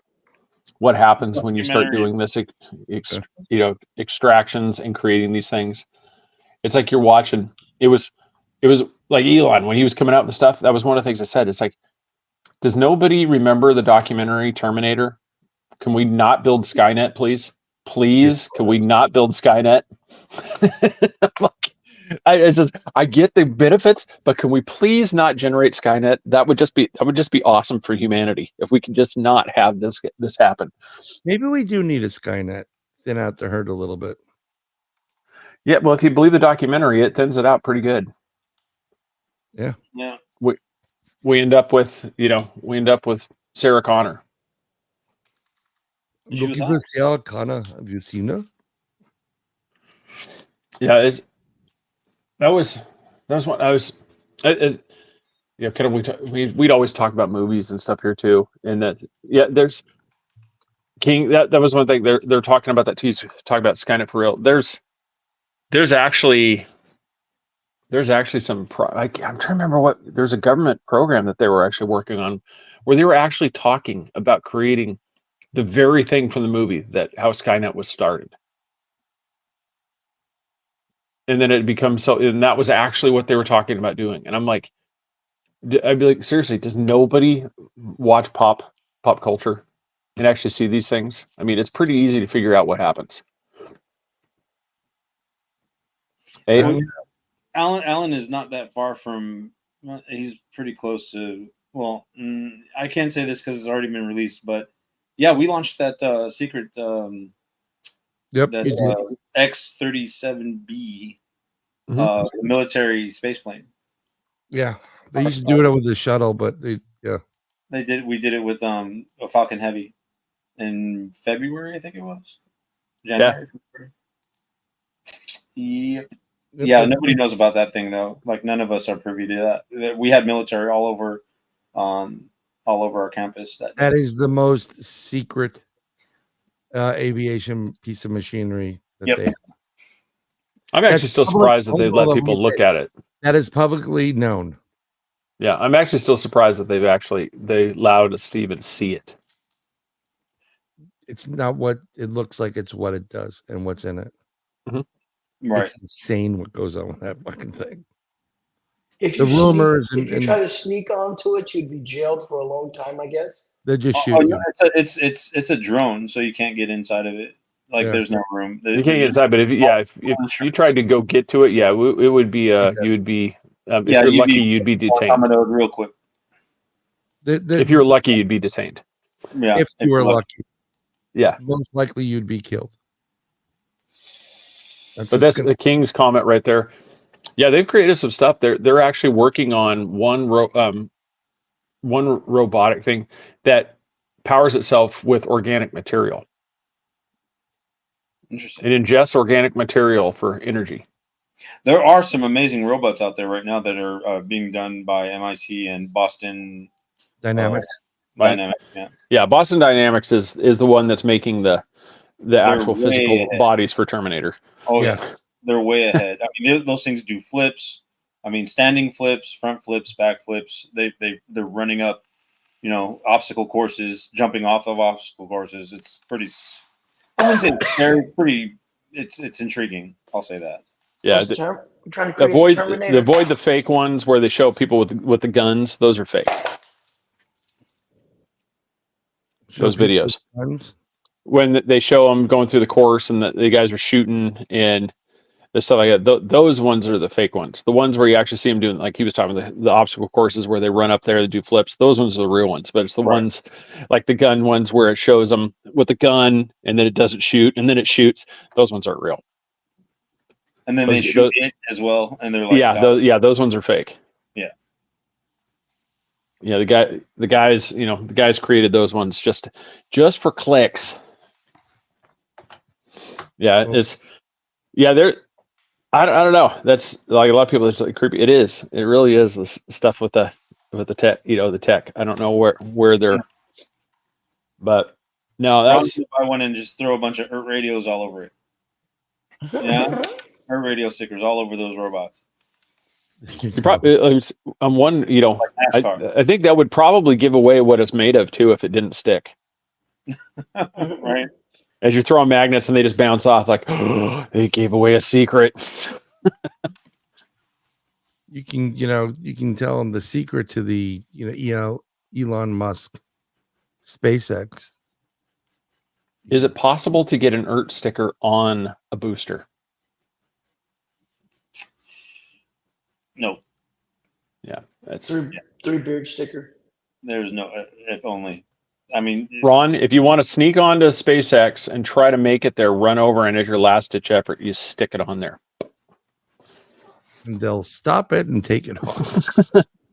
Well, he would have to run on there as they're pressing the ignition thing. It would have to be a last action. This would be the final act of Ron. You're trying to have because that would be the only way he'd be able to get it. Desperate man.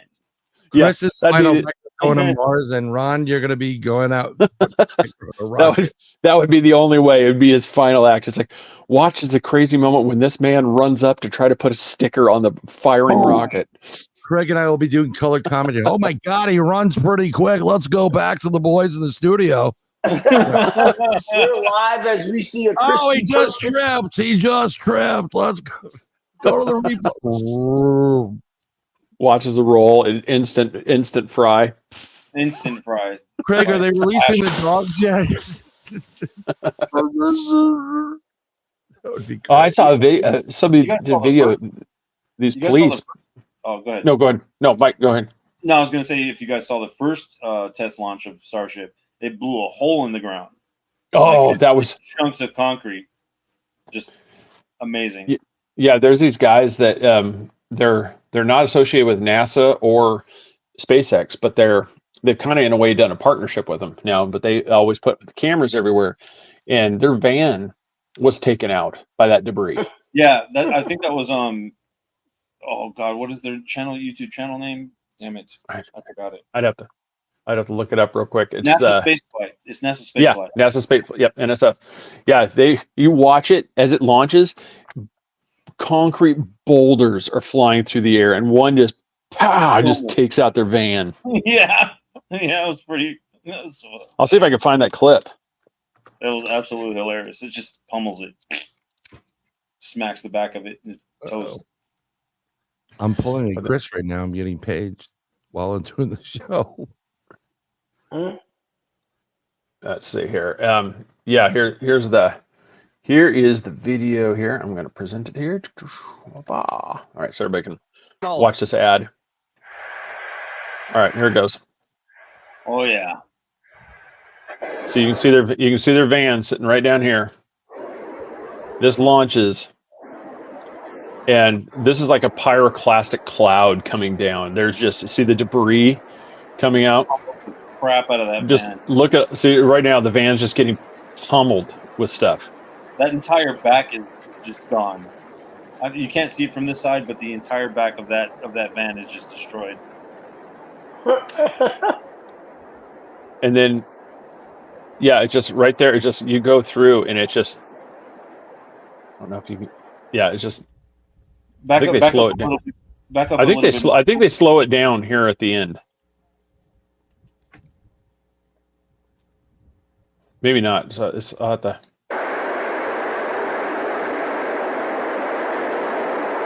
You can just it goes through, and you just right there. See that? Just bam. Destroyed it. Just takes it out. There was no water deluge or any. There was no flame plate. There was nothing like that on that launch. It just bore a hole. Like it was one of the. Honestly, it's one of those brief moments where the guys that did the calculations had no idea of the sheer force that thing was going to fire. Right. And when that came down, oh my God, it was just how cool it would have been to be there when those engines fire. Oh yeah. I've heard stories. The people feel it in their chest, throughout their entire body. I mean, I can't wait because they're building the launch pad over here in Canaveral. Right. And so I can't wait till they launch one here. That is going to be so cool. I'm not sure if they're going to launch a super heavy from there. I'm not too certain about that. I think because I mean that all of Starship and super heavies are built or assembled in Texas. So Mm-hmm.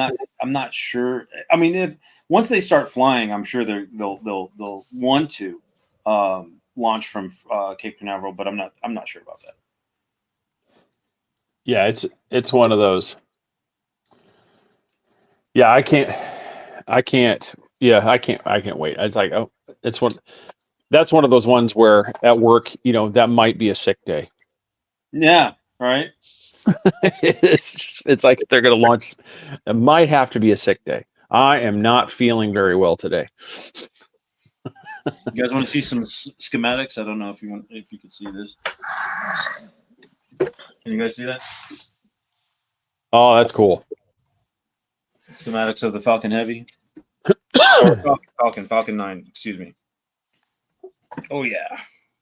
But that's one of the things too. That's always been kind of cool about Elon is that he's always wanted. It's never been about the greed, and that is I want everything for me. It's all about my glory, because he's had the stuff where it's just like, here's the plans, make a better mousetrap. Yeah.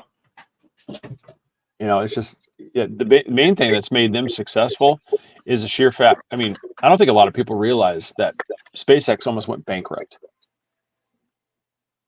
Rockets kept blowing up. They just kept failing, one after another. They kept failing, and then all of a sudden, it succeeded. 2013-ish, 2013, 2014, and we finally had our first successful landing in 2015. I mean, he literally was the embodiment of the Monty Python skit where the guy building the castle. Yeah. I built the castle. It fell over and blew up. it just kept doing these, and he was finally. It's like, and this one took. I mean, the fact it's like you can watch all the rockets exploding. I mean, they've got some montages of just all the stuff, but that first time when, I mean, most people. I don't want to say everybody, because I think there were some people that did believe him, but most people were just like, "There's no way you're ever going to be able to re-land a booster." Right. That first time that it came down and stuck was so cool. And a lot of people thought that film was in reverse for the longest. Yeah. It was hilarious. There were, I mean, chat rooms of people just like, it was filmed in reverse. And the smoke. If you ever watch a video of Hopper, the first initial thing of Starship going off, it looks like a moonshiner in West Virginia lit up a cigarette in the wrong place, because it just looks like the still goes flying into the air. Just here's this silver silo just. Yeah, I remember that. Yeah, that was funny. No, No, that's the thing. Is it's one of those. That's part of the reason why SpaceX has become so successful is the fact that he strictly did it from a business thing. It's like, well, everybody else keeps having to build the same thing over and over and over again. Think of the money you can save when we can reuse this same thing. Right. I think with the one that just blew up, I think that was approaching what is 20th or 21st reuse. That last booster that. Oh, that fell over. The one that fell Yeah. over on the drone ship. Yeah, that was like the 22nd. Yeah, it was somewhere that which is incredible. And it was just choppy seas too. That's why it fell over. So. Yeah, Dan, like I said, as we're getting to that point too, Dan, that's the thing. It's like I said, we're gonna miss.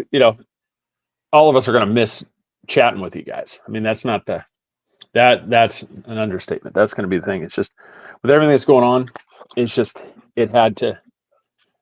Chris is just absolutely swamped with activities with kids. I'm like I said between work and everything. No, the one that's an alien, Nana, is Zuckerberg. You see that latest picture where they said he finally got his human upgrade? I don't know if anybody saw that picture reposted. He actually has a little bit of a beard and his hair. He actually grew out his hair. I mean, I'll be honest. He looks a hell of a lot better than his Android look with that short hair and the shaved face. I mean, he actually looks more normal. But he looks like a gay Data from Star Trek. No shit. Yeah, I'll see if I can find it here for anybody that hasn't. Yeah, I think the final show is going to get banned after Brian's comment. Well, it'll get banned on Facebook. Yeah, I'm equal opportunity insulting, so whatever. Yeah. Barbara was notified last week or so that another one of my shows was removed for medical information from a show 4 years ago. Wonder how much of that was actually proven true from what the guest said. But this was Facebook. No, it was another platform. Are we on that platform right now? Yeah. Yeah, just put up the disclaimers, and it's not right there. Wow. Jesus Christ. Like I said, he looks a hell of a lot better in the new one. Like I said, he got his human upgrade. Human upgrade. Yeah, he went from he went from Android to hey Asian. girl. Hey girl. Hey girl. You're muted there, Chris. Hey girl. And he went from Android to iPhone like you should do. No. Shit, nope. I'm Android too, baby. No. Android sucks. Android sucks. My camera's iPhone. amazing. Amazing camera. That's why I told Chris. All right, Chris. Right now, we are going to we'll do a comparison thing. We're going to both stand outside, and we're going to take a nighttime shot, and then we'll see who has a better picture. Hey, Craig, you saw the picture of that helicopter I posted recently, right? I believe I did. I'm trying to. Can you pull that up on Facebook? No. Yeah, I probably can. Hold on. Right on. I took a picture of this helicopter just from a normal picture, didn't zoom in, and then I zoomed in on it, and you could almost see the freaking pilot. Wow. Oh yeah. Yeah. What I'm waiting last week, Rick. Speaking of your boss, it's the one. It was the daytime one where you zoomed in with it says without telescope lens. Yeah. I was at SpaceX that day.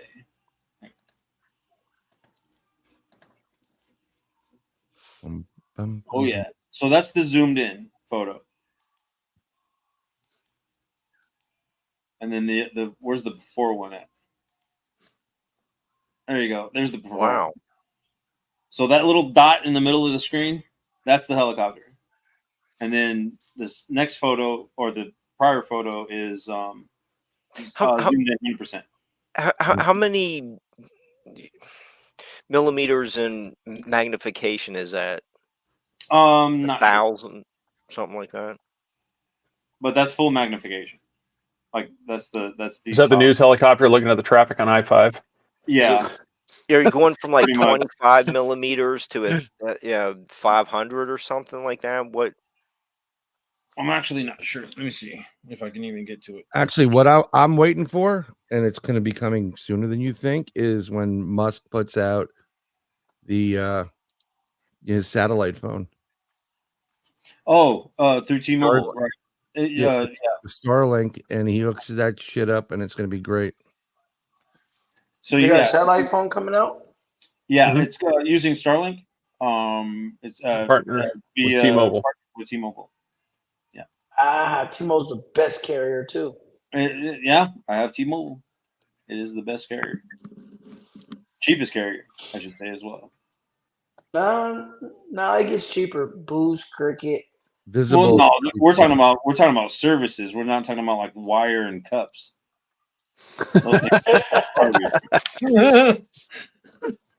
No, I was joked with him. It's like when he came down here, he was all like, "I'm here in Florida, man. Sprint is the way to go." I'm like, dude, this is Florida. It's flat. Bob's Western Mobile should have just as good a coverage as anything. AT&T, Verizon. I go, anybody, you could start your own cell phone company, and you should have just as good of signal because it's flat. I go, so why we're over here and we can't get a goddamn signal, and I can see Orlando from right here, and I can't make a phone call. It's just driving me nuts. I'm like, there's no reason for this. Yeah, it's just, it's like, but yeah, there's something like, because when I first moved here, before they went 5G, Verizon was hands down top. Yep. Top, because we were out going hunting. I'm out in the middle of nowhere, mountains. I'm up here. Everybody else, no signal. I've got Verizon. I'm placing a phone call to my wife, seeing how she and Chase are doing. And I'm out in the middle of nowhere. I'm making a phone. Everybody has no bars. I've got 2 bars in the middle of the woods up on these 5,500 foot elevation cliffs. I've got a signal. And I'm like, I come to Florida. Beep, beep, beep. I'm like, mother. That's ridiculous. Yeah, as soon as it went to 5G, really Verizon bad. went to shit. And we switched to T-Mobile. Well, there's a reason why the 5G network is not turned up all the way because they can't. Because if they turn it up all the way, then there are individuals that got something there a couple of years ago. Uh-oh. Yeah, Mark, now we are going to get bopped. Well, it reacts to 5G Wi-Fi, the signal. There's stuff in there that will react to it. Allegedly. No, it ain't. It's not allegedly. Allegedly. No, I'm trying to get the episode from getting banned. Allegedly. Metaphorical. I'm being metaphorical right now. Metaphorically. 3 beards metaphorically. Not metaphorically. Yes, metaphorically. Stop it. Oh man. AT&T is NSAT&T. They know everything about you, Emma. Woo. Ma Bell. Yes. Well, can we talk about the facility that they have in New York? Like that's one that no windows, one door. I know what it is. I know where it is. Yeah, that is a crazy. That is that one is just yeah. In my neighborhood, in the Bronx, they built the Russian Mission, which is technically Russian property, and it was built from the top down, purposely. Go figure out why. And it's situated exactly between the World Trade Center towers and the AT&T system, and they were just pulling whatever they wanted from it. Yeah, that big years over there. Oh yeah. Yeah. Yep. No, it's Harlan. Welcome. You're catching it right at the end. Right at the end here. No, it's. But I like how the consistency of this show is that probably 98% of the time I appeared, I'm paired with a lady guest or all the other co-hosts have facial hair. Well, we've always wanted you to stand out. Yeah, so there's Michael showing up on tonight's show too, and it's like, I'm the fifth beater. okay, here. All There right. you go. But don't worry, Mark. You have a home at Third Eye Live. We don't care about your facial hair. Okay, well, We just care about you, Mark. Well, so do you have to have a third eye? I have No, 4 eyes. this is from Ron. Real quick, this is from Ron. Chris, I dare you to go out there and take a picture of the moon right now, and it looked like that with your iPhone. Ron just said that. Oh yeah, that was this morning. Beautiful. Chris, run out to Minnesota, take a picture, and then come back in, and then we'll compare. Yeah, it's like that's. No, I always told him, it's like, if you're talking 10 years ago, yes, iPhone was king. Nobody was touching this thing. I mean, I said the iPhone was just this superior thing of technology, but as things start catching up, Samsung came out, and now they're one. They're Samsung. copying each other. The other half had a Samsung, and before we come to Florida, it did an update. They do the auto updates, and it wiped everything off her phone. It wouldn't even fucking work. Really? Yeah. No, I've never had that problem. And this was at least 3 years ago. Excuse me. And let me tell you something. That girl lives by her phone. I think she married. I've never with any of the updates. I've never had a problem. Well, my daughter just did her the 17 update for iPhone, the last one, and it keeps wiping out her carrier. It keeps wiping out her cell phone carrier. I lost contacts when I downloaded this last update. I don't know. There's people's number that's not even in my phone anymore, and I don't know where the hell it went. That's why it doesn't matter if you're using Samsung or Google or whatever. Always use Gmail contacts. You'll never lose it. It'll always transfer over to everything. Yeah. Okay. Good information to remember. And don't talk about Fight Club. Yeah. Nobody talks about. No. So, yeah, so many people to thank. So many people. Mark, all the guests that have been on. It's just Visible Ink Press. For all the wonderful guests, books. It's like they've been.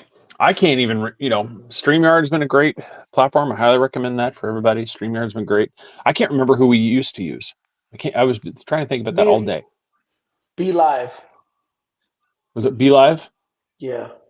Are they still around? Type them in and see. I don't know. It was I don't know. Be Live. Then we went from Be Live to StreamYard. It's been a great experience for me to actually get out of the just audio only type shows to being able to see the guests and working with so many really talented people.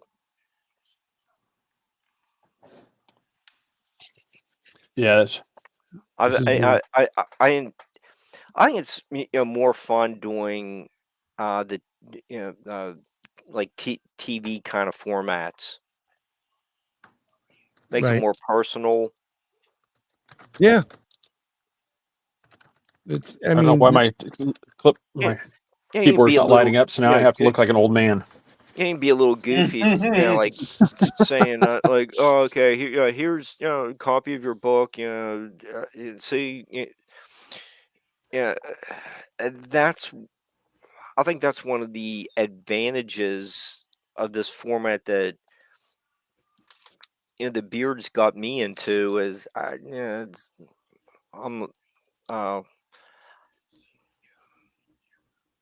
good at discussing a book, or just doing a round table.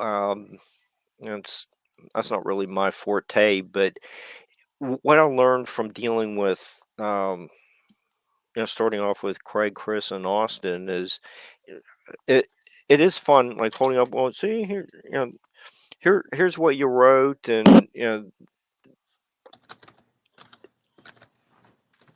that passage really meant something to me. It opened my eyes. Yeah, that's one of the takeaways from this experience working with you guys. Yep, that's like I said. Oh, and the same thing. That's why when Austin had to leave, Brian was, we talked that with Chris, and Chris was the same thing. He's like he wanted to bring Brian. At that time, Brian was the one that was available, because Mark was going through a lot of stuff with his dad.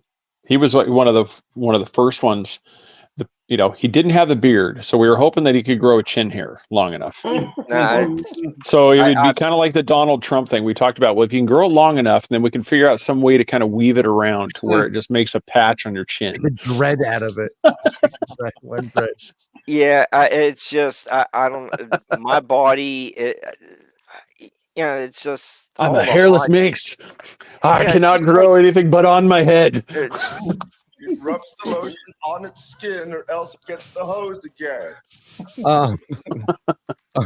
Yeah, no, I remember when I got the phone call from you guys, you three, and I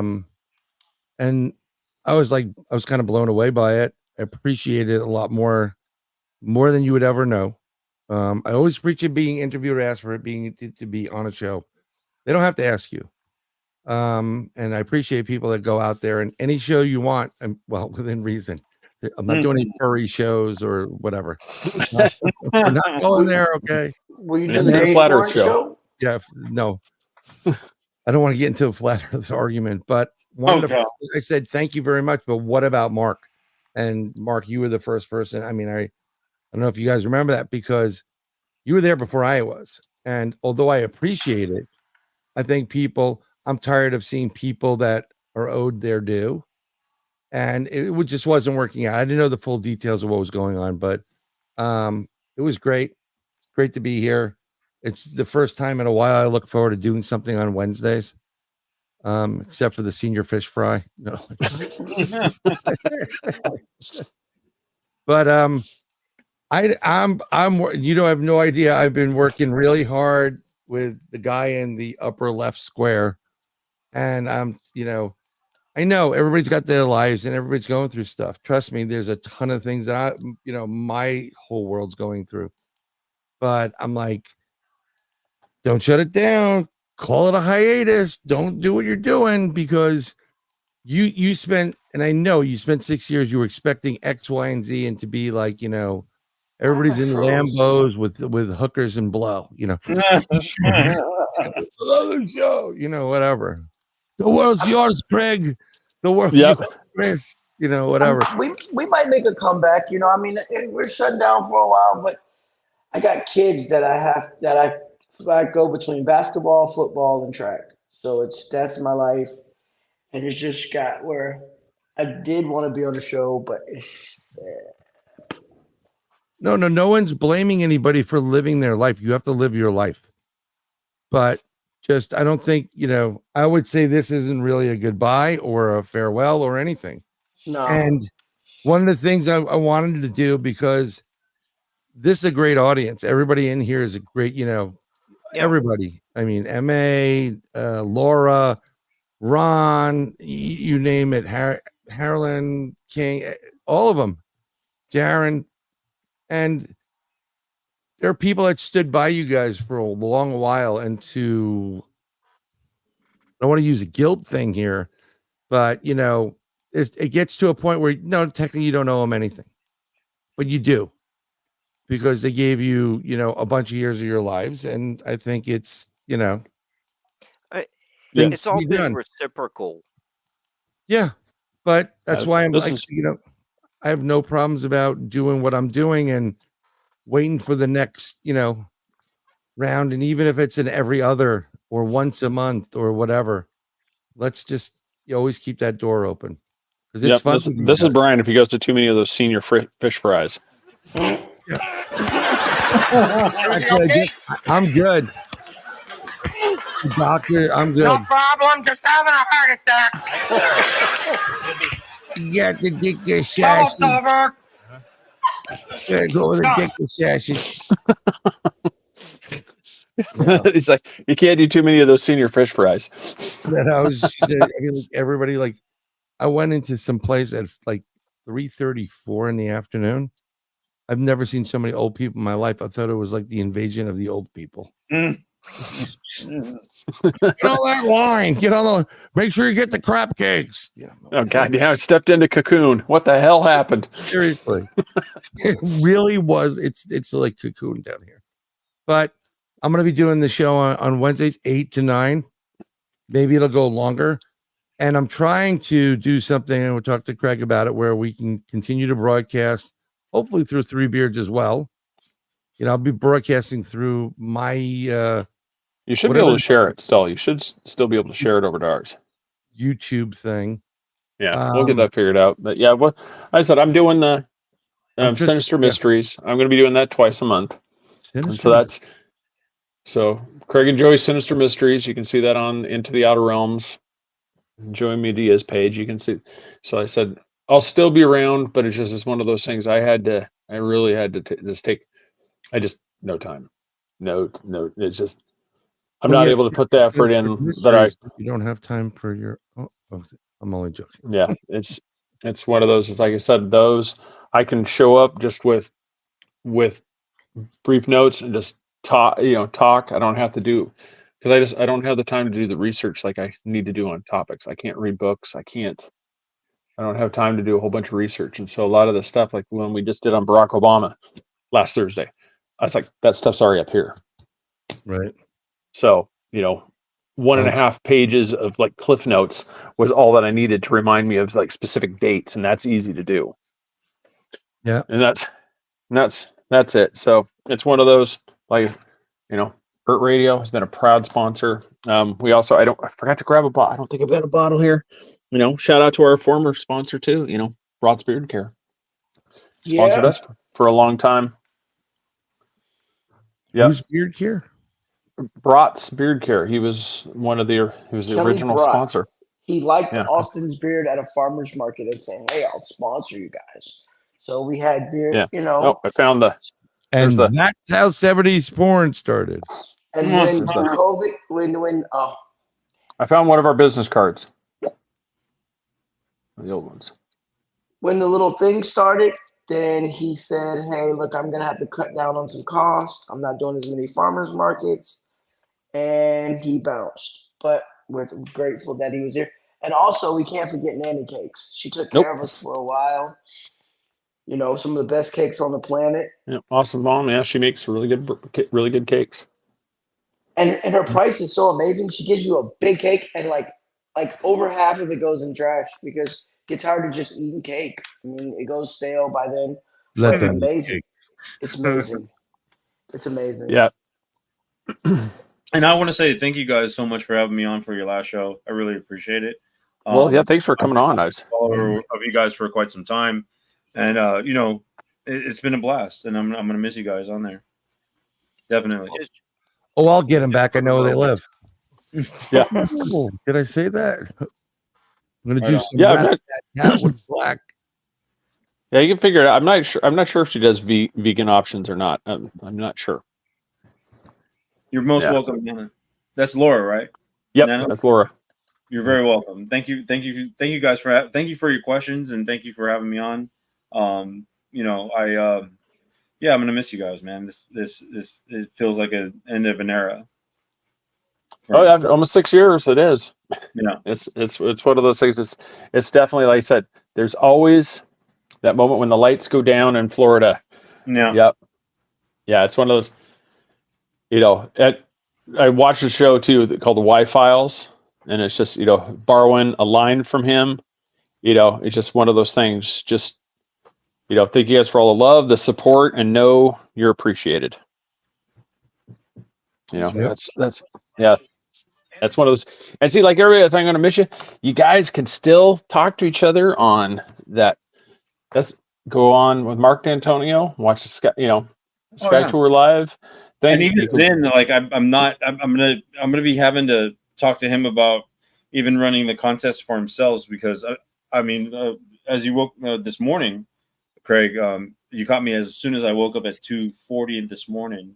and I was getting ready for work, and it's now 7 p.m. my time. Mm-hmm. Yep. So yeah, I mean, I got home at 4 o'clock. I pulled a 12er at work today, and I had to be on with you guys.